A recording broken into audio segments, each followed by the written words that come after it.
বাঙালি খানায় সবাইকে স্বাগত জানাই। আপনারা তো অনেকভাবে গলদা চিংড়ি মাছের মালাইকারি করেছেন।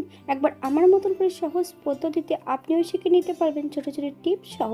তবে আজকে আমি এখানে মাছ কাটার পদ্ধতিটা দেখিয়ে দেব, কিভাবে আমি মাছ কেটেছি, কিভাবে আমি মাছগুলো কাটলাম এবং রান্না করলাম। চলুন সেটা একবার দেখে নিয়ে যাক ভিডিওর মাধ্যমে।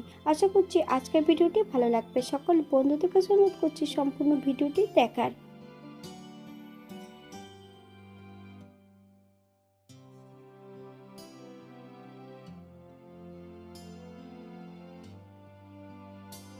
এখানে আমি 5টা বড় বড় সাইজের গলদা চিংড়ি নিয়ে নিয়েছি। মাছগুলোকে কেটে ধুয়ে পরিষ্কার করে নিতে হবে।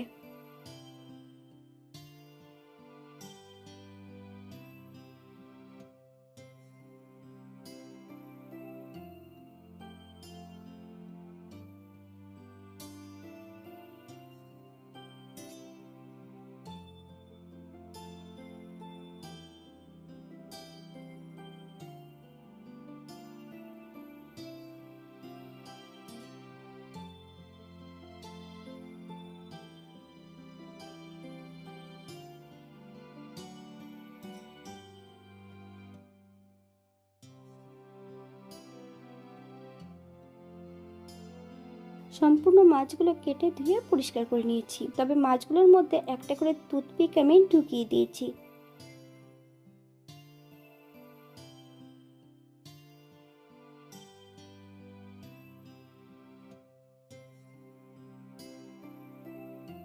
হাফ চামচ লবণ আর হাফ চামচ হলুদের গুঁড়ো, 1 চামচ কাঁচা সর্ষের তেল।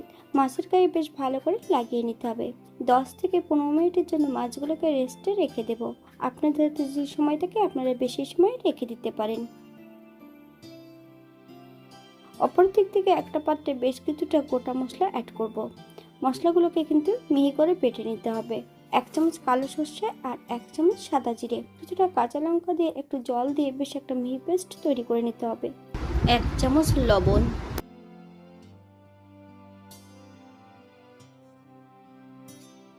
অপর দিক থেকে একটা পাত্রে বেশ কিছুটা নারকেল আমি রেখেছি। 1 কাপের মতো নারকেলের জুসটা আমি বের করে নেব।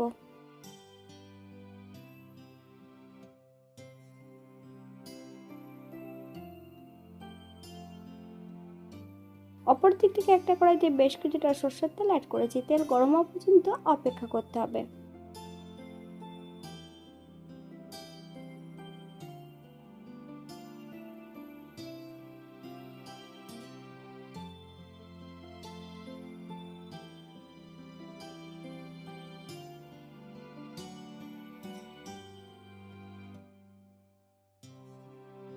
গ্যাসের ফ্লেমটা মিডিয়ামে রেখে সম্পূর্ণ মাছগুলো উল্টিয়ে পাল্টিয়ে ভেজে নেব।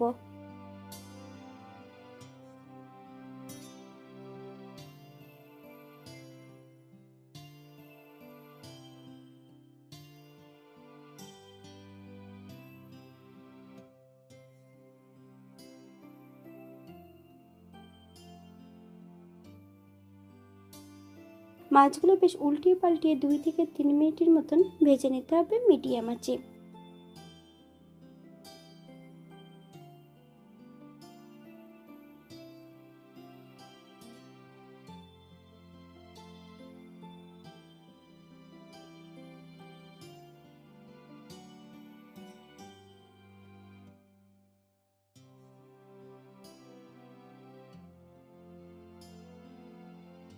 এই পর্যায়ে তেল থেকে সম্পূর্ণ মাছগুলো তুলে নেব। আপনারা এর থেকে কম বেশি ভেজে নিতে পারেন।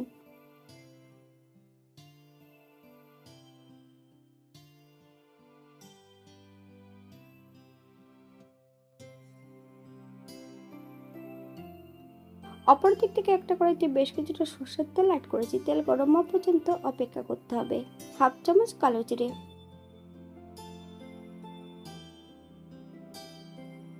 বেশ কিছুটা টমেটো কুচি অ্যাড করব। টমেটো থেকে যতক্ষণ কাঁচা গন্ধ ছাড়বে ততক্ষণ বেশ ভালো করে ভেজে নিতে হবে।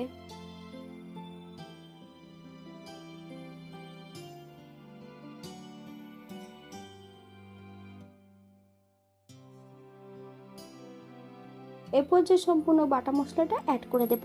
গ্যাসের ফ্লেমটা মিডিয়ামে রেখে বেশ কিছু সময় ধরে মশলাটাকে কষিয়ে নিতে হবে।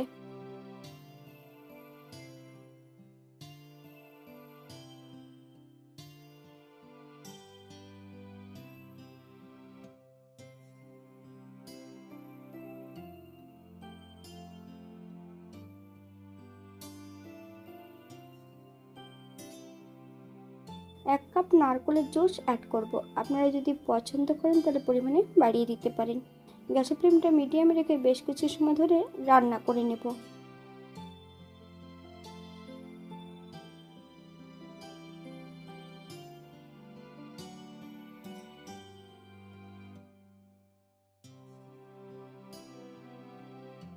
এক এক করে সম্পূর্ণ ভেজে রাখা মাছগুলো অ্যাড করে দেব।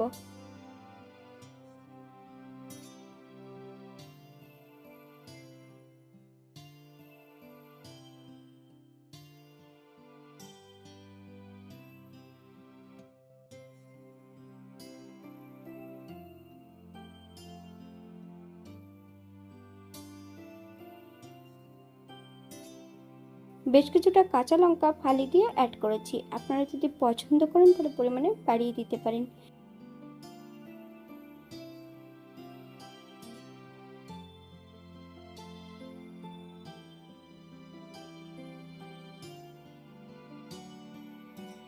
এক চামচ গরম মশলা গুঁড়ো,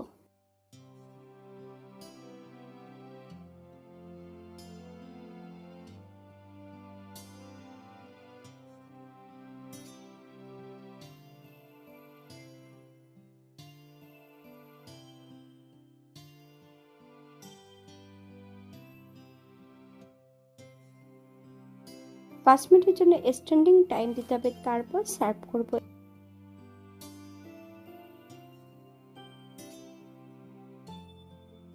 এটা দেখতে যেমন ভালো সুন্দর হয়েছিল, এটা গরম ভাতে খেতে কিন্তু অসম্ভব ভালো হয়েছিল। আপনারা বাড়িতে একবার একই পদ্ধতিতে বানিয়ে নেবেন। এখানে যে আমি উপকরণগুলো অ্যাড করেছি আপনারা এর থেকে কম বেশি করে নিতে পারেন।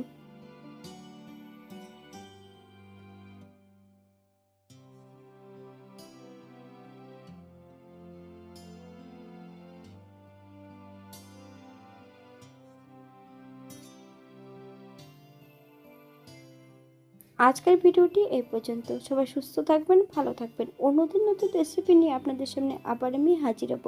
নতুন ও পুরনো সকল বন্ধুদের অসংখ্য ধন্যবাদ ভিডিওটি দেখার জন্য। হাতে যদি সময় থাকে তাহলে একটা লাইক, কমেন্ট, শেয়ার করবেন।